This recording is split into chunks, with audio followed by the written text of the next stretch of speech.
माधवनगर ते कर्णा रस्ता या मार्गावर असणारा दारू निर्मितीचा अड्डा स्थानिक गुन्हे अन्वेषणच्या पथकाने शुक्रवारी सकाळच्या सुमारास उद्ध्वस्त केला आणि यावेळी 400 लिटर कच्चे रसायन आणि अन्य साहित्य नष्ट करण्यात आले।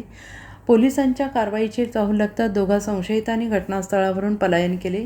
महाराज कुंभार मारवाडी आणि काल्या कुंभार मारवाडी दोघेही राहणार कंजारभट वस्ती, कर्णा तालुका मिरज अशी संशयितांची नावे आहेत। या घटनेची माहिती अशी की जिल्ह्यात गावठी बनावटीची दारूची निर्मिती करणारे अड्डे उद्ध्वस्त करण्यासाठी तसेच संबंधितांवर कारवाईसाठी पोलीस प्रशासन विशेष मोहीम राबवत आहे। स्थानिक गुन्हे अन्वेषणचे पथक गस्त घालत असताना त्यांना माधवनगर ते कर्णा रस्त्यावरील एका सिमेंट कारखान्यानजीक हातभट्टी निर्मिती होत असल्याची माहिती मिळाली।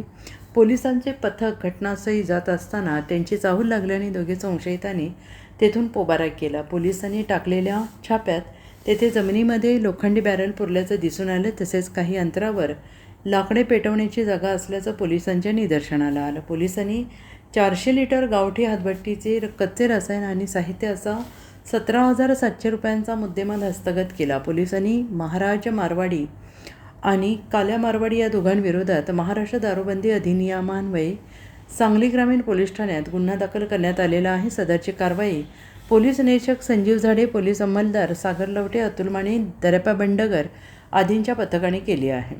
Bureau report, SBN Marathi, Madhavnagar.